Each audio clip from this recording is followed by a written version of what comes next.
Mulher, Virtude e Fé. Um oferecimento Cargolift.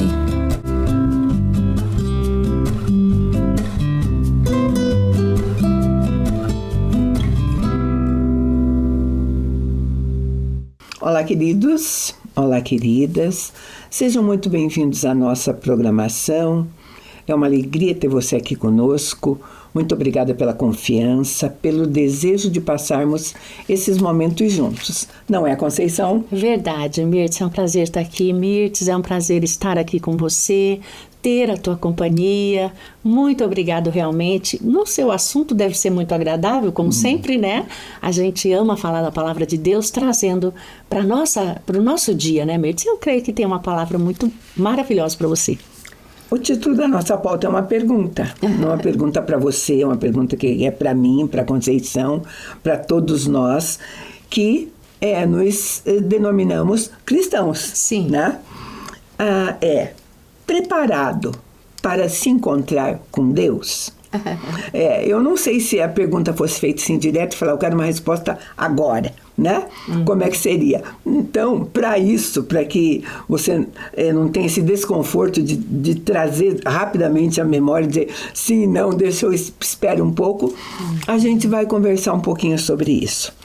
A gente vai pegar alguns versículos da Bíblia que não são certamente aqueles prediletos e nem aqueles que a pessoa para e fica horas refletindo sobre ele. Mas eu vou pegar dois em especial. Eu vou pegar o que está escrito em Ezequiel 22:14, que diz assim: poderá estar firme o seu coração? Poderão estar fortes as tuas mãos nos dias que eu tratarei contigo? Eu, o Senhor, o disse e o farei. Sim. Então, aí já tem assim... Deus fazendo uma pergunta. Uma afirmação é uma pergunta, né? Que eu já vou dizer o quê?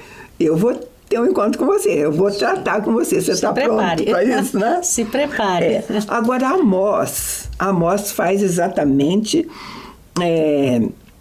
aquilo que pautou, né? Que nós pautamos.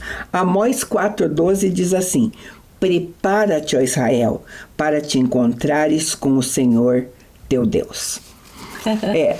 Talvez não seja os assuntos mais falados nos sermões de domingo, não é, Conceição? É verdade. E assim, é interessante essa pergunta, porque veja bem, eu amo muito o meu Senhor, não é? Nós amamos, todo cristão ama muito Jesus.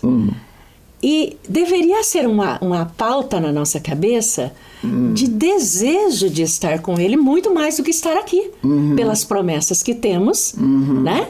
E é interessante que ninguém gosta de pensar nisso. Ninguém gosta de pensar que eu vou, por exemplo, para eu me encontrar com Ele, eu tenho que passar pela morte. Eu prefiro, na realidade, o ser humano prefere ser arrebatado vivo na volta do Senhor. E não eu acho que a expectativa de pensar todos aqueles, nisso. em todas as épocas, acharam que isso iria acontecer, né? Toda uma característica do cristão esperar a volta do Senhor. Mas eu digo assim, como você ama tanto, eu entendi. E não quer estar lá? Mas Paulo fala sobre isso. Paulo diz assim, eu sei que é melhor estar aí, mas... Eu preciso ainda ajudar, né? Alguns Tenho que fazer alguma coisa, né? Ainda. E no caso de Amós, isso era bem... Quando Amós... dá essa palavra para Israel, que era o povo de Deus, que hoje somos nós, o povo de Deus, eu quero contextualizar um pouquinho para você entender a importância disso. Porque Amós era uma pequena cidade, ele morava numa pequena cidade ali de Judá, perto de Jerusalém, de Belém, né? E ele nem se achava profeta. Não. Ele mesmo dizia que ele era um carregador de fardos. Sim. Então ele não foi educado. Não havia uma escola de profeta onde como é hoje, né?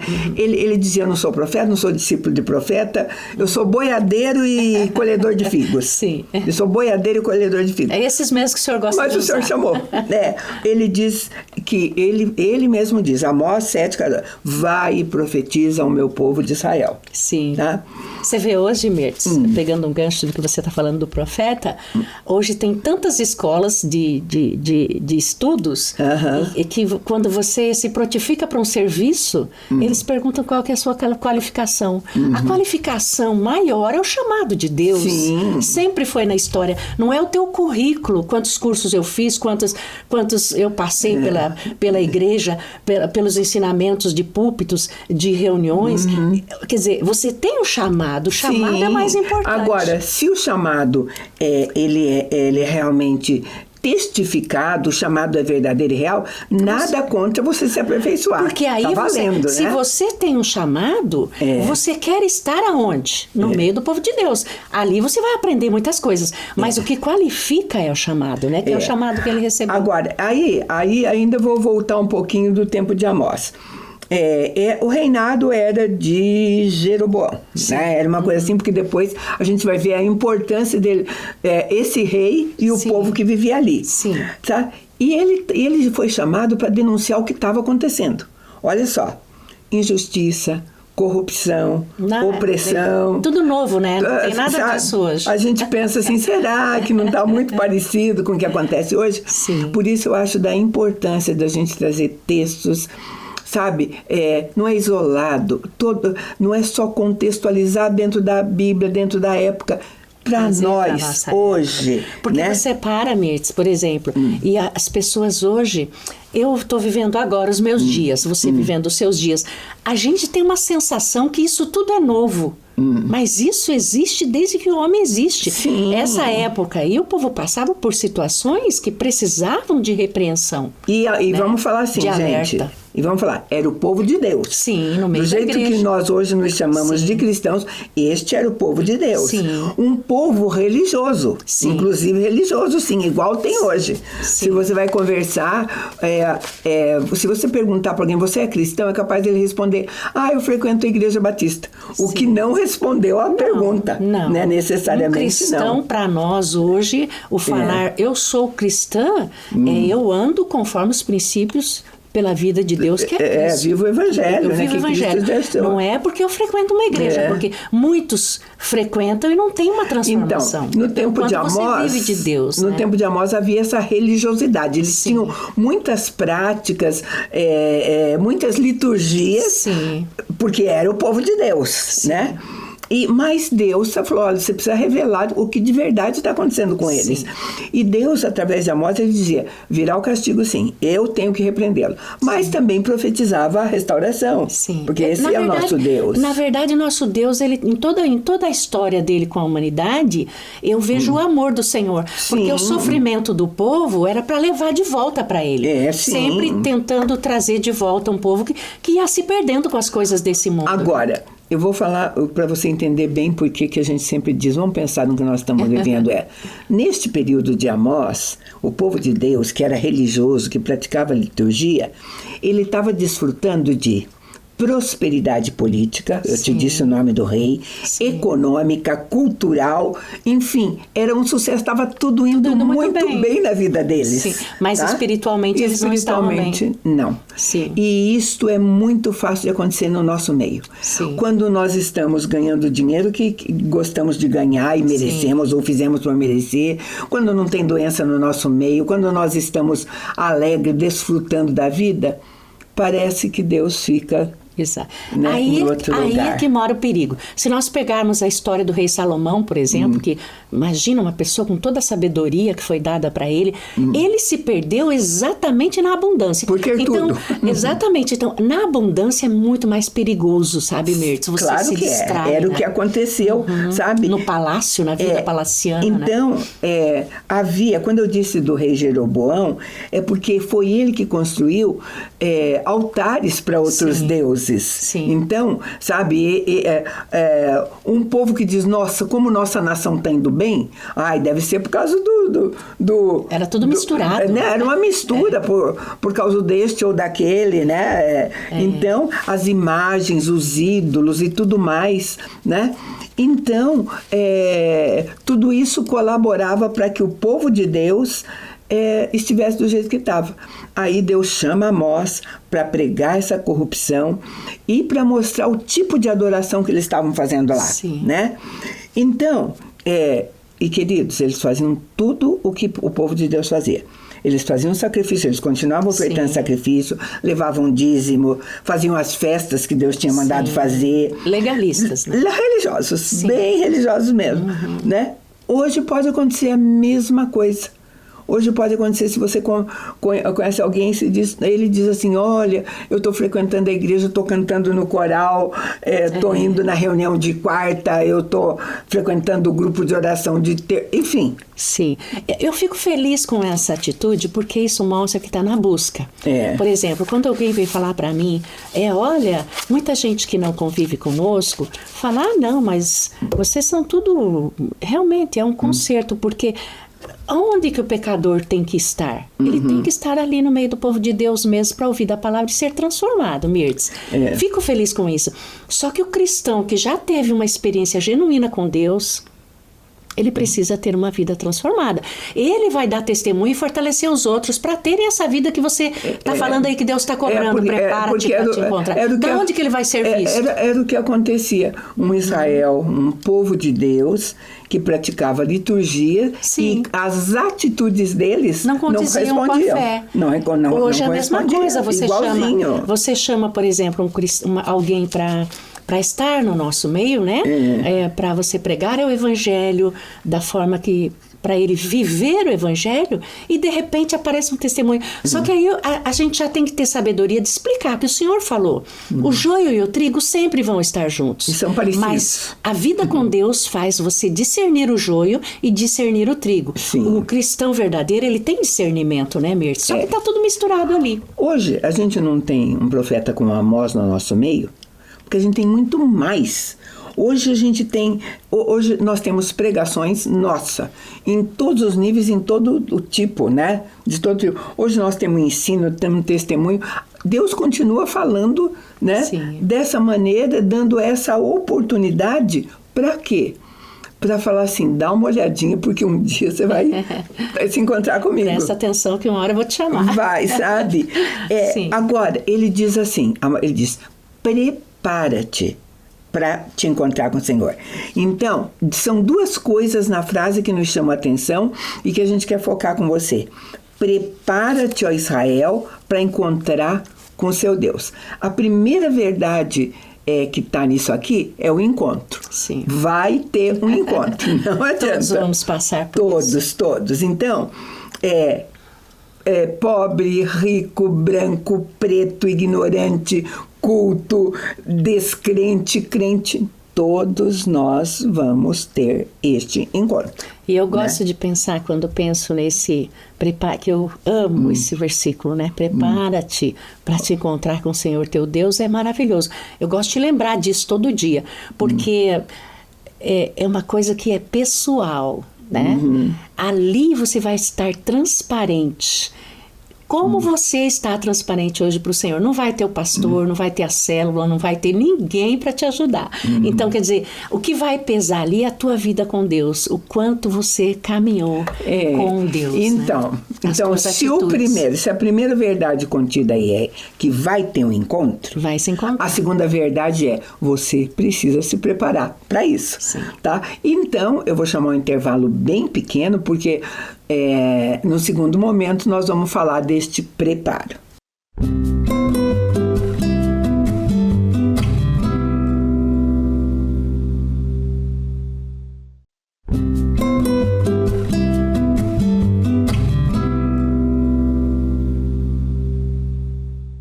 Estamos de volta. A gente fez uma pergunta para você. Não sei se você só no nosso primeiro momento conseguiu responder, mas a gente está falando que um dia a gente vai se encontrar diante do Senhor, e falando de duas verdades. Primeiro, que esse encontro vai acontecer. E o profeta nos disse, prepara-te para ele. E nós perguntamos para você está preparado? Sabe por quê? Porque a gente não sabe quando vai ser. Pode ser a qualquer momento. Pode ser qualquer momento, pode ser qualquer momento. E tudo na nossa vida precisa de preparo, tá? A gente se prepara para tudo. Por exemplo, a gente se prepara para se casar. Sim. A gente se prepara para ter um filho. Sim. A gente se prepara para comprar uma casa. A gente se prepara para fazer uma viagem, né? A gente se prepara para o mercado de trabalho, se a gente quer ter uma profissão, Sim. né? A gente se prepara para fazer uma prova, para ir para o vestibular, a gente se prepara para ir para uma festa. Para tudo tem que ter um A gente se prepara para vir aqui, sentar e conversar com você. Sim. A gente não vem assim, olha, vamos lá, Conceição, hoje bater um papo, não. A gente busca uma Existe pauta, uma a gente prepara, né? A gente busca. Sim. Então, a gente se prepara para tudo. Se a gente se prepara para tudo na vida, a gente vai ter que se pensar que vai ter que se preparar para aquele dia que a gente vai se encontrar com ele. E nesse ponto é importante a gente falar, por exemplo, recebeu Jesus como teu Senhor e Salvador, creu, fez aquela oração de entrega, foi batizado, foi lavado no sangue do Cordeiro. Quanto ao teu espírito, não há problema, está tudo resolvido. Mas a questão aqui do preparar-se está relacionado com a salvação da alma, que a gente fala sempre no rádio, né? Desenvolvei a vossa salvação com temor e tremor. Esse desenvolver que depende da nossa disponibilidade. E a própria pergunta feita no texto, porque olha a pergunta que foi feita, eu vou repetir para você fixar. Ele diz assim: poderá estar firme o teu coração? Né? Então ele já está dando as dicas. Sim. Né? Ele está dizendo assim, o seu coração está preparado para isso? Tá convicto, e o coração, né? É a sede dos nossos sentimentos, é aquilo que você acabou de falar. Você é a sede de tudo. Sim. E olhando para esse texto tão maravilhoso, essa palavra tão maravilhosa, a gente não pode esquecer também de olhar para o Apocalipse, que fala que você que borda as tuas vestes. Então essa preparação para se encontrar com o nosso Deus está relacionado com uma disponibilidade que depende de mim para abordar essas vestes. E ao ouvir a pergunta, é normal até que você sonde o teu coração. Sim. Nós temos um Deus que sabe o que está lá dentro, né? Ele sabe tudo. Mas o que pode estar no teu coração, né? Às vezes você pode, agora, ouvindo, falar, estou achando que está limpo, né?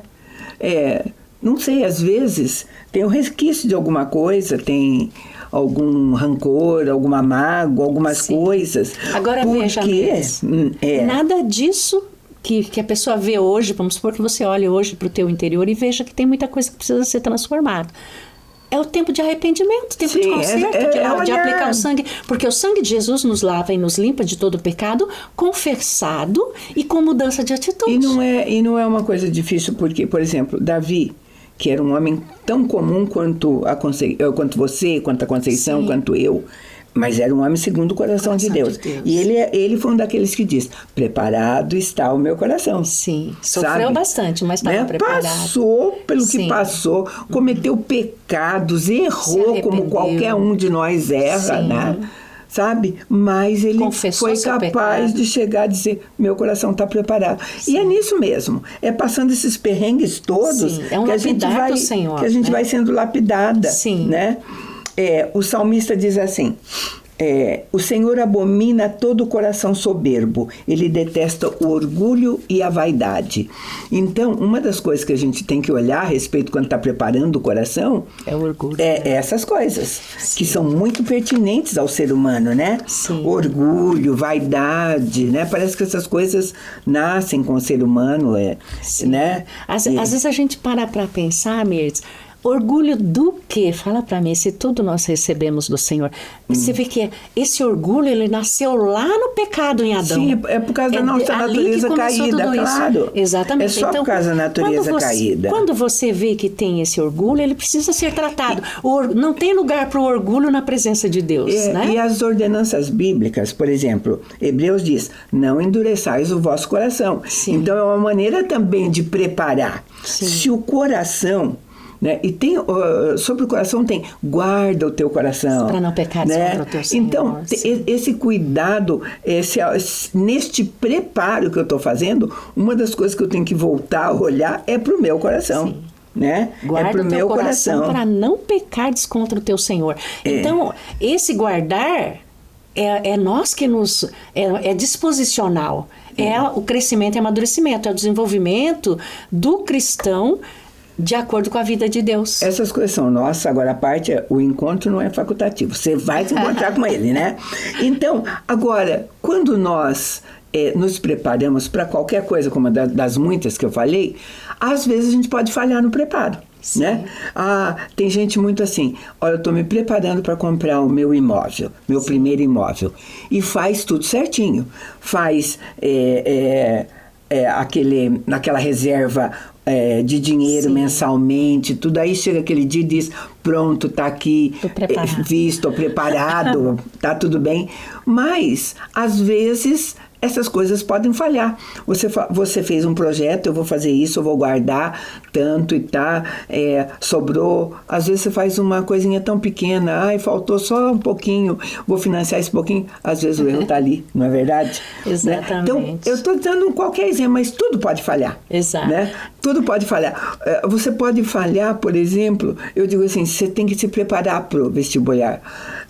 Você pode falhar na maneira de estudar. Exatamente. Estudar o que não precisava, ou estudar errado. E assim, né? Às vezes você fala sobre crescimento e amadurecimento, que é o assunto, né? Porque para preparar-se para se encontrar com o Senhor teu Deus é cumprir o propósito. Né? Então a gente fala de crescimento e amadurecimento, a pessoa fala, não, mas eu já estou salvo, eu já tenho o sangue de Cristo. Sim, você tem o sangue de Cristo. Só que o que nós estamos falando aqui não está relacionado à salvação do teu espírito, mas ao galardão, né, que está prometido. E eu encontro que todos vão ter, como eu disse para você, todos e vamos que ser foram julgados criados por ele. Exatamente. Porque é o tribunal, que está escrito lá. Sim. Se a gente acredita nas partes boas da Bíblia, que a gente chama de boas, sim, né, as coisas que a gente gosta, não pode pular essa. Não pode se contentar só com a salvação judicial. Cristo pagou a minha dívida, está paga, graças ao Senhor.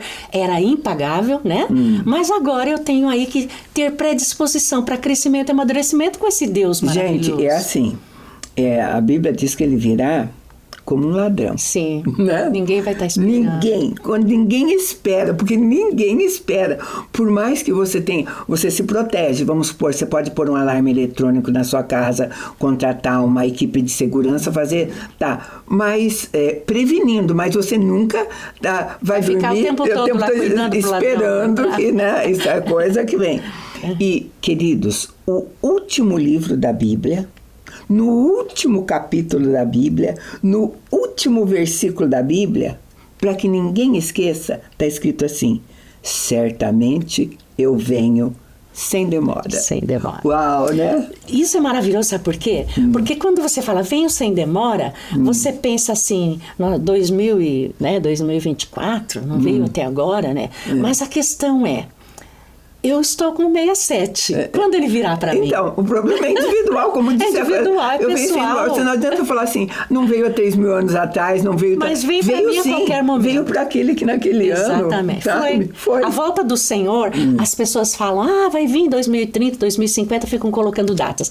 Só que para nós cristãos, a volta do Senhor para mim pode ser agora, para mim pode ser daqui a 20 anos, 30 Sabe, anos. Queridos, né? É o tipo da... Eu estava conversando com a Conceição...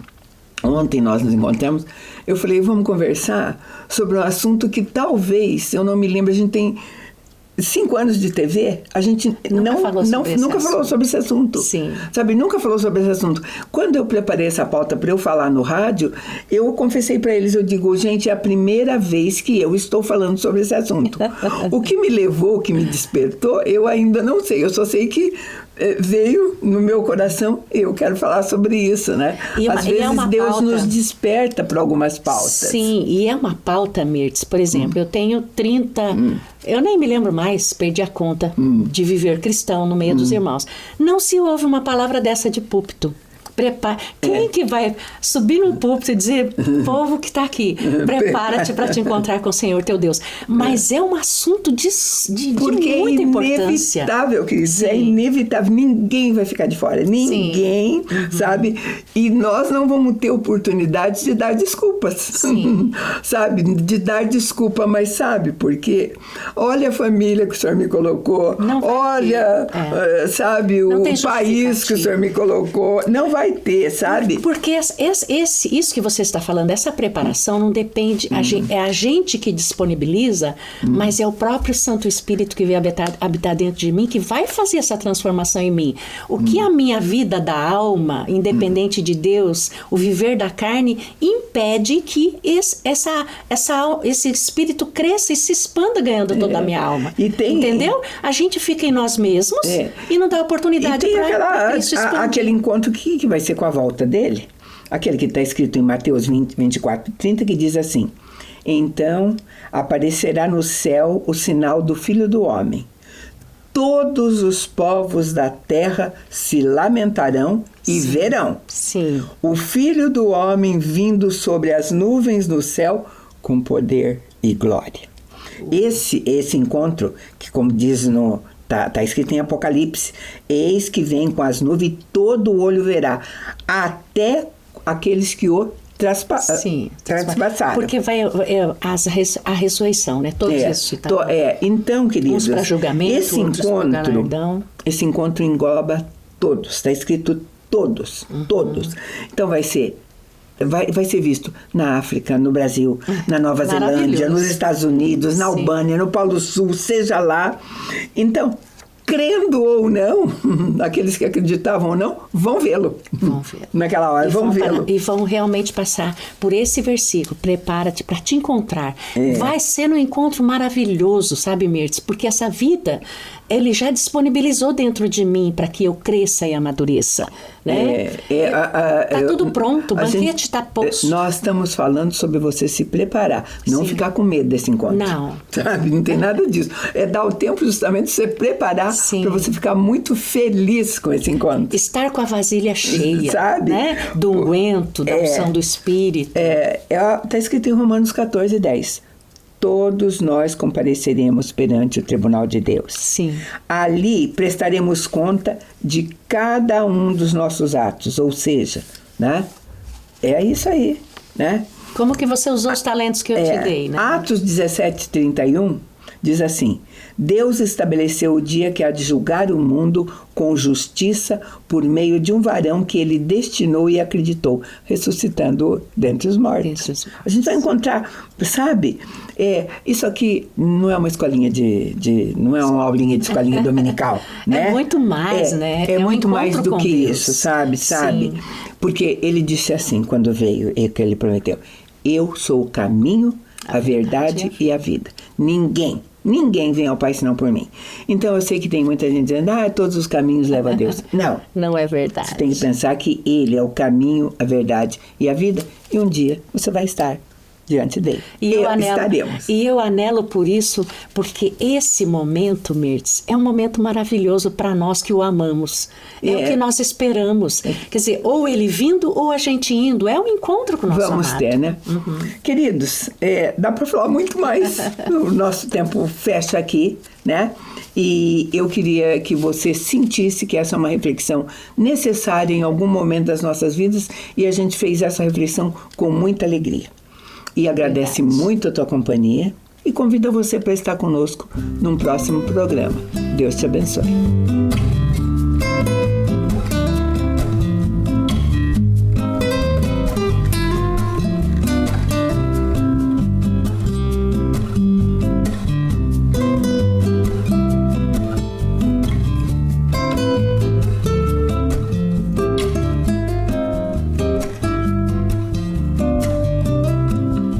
Mulher, Virtude e Fé. Um oferecimento Cargo Lift.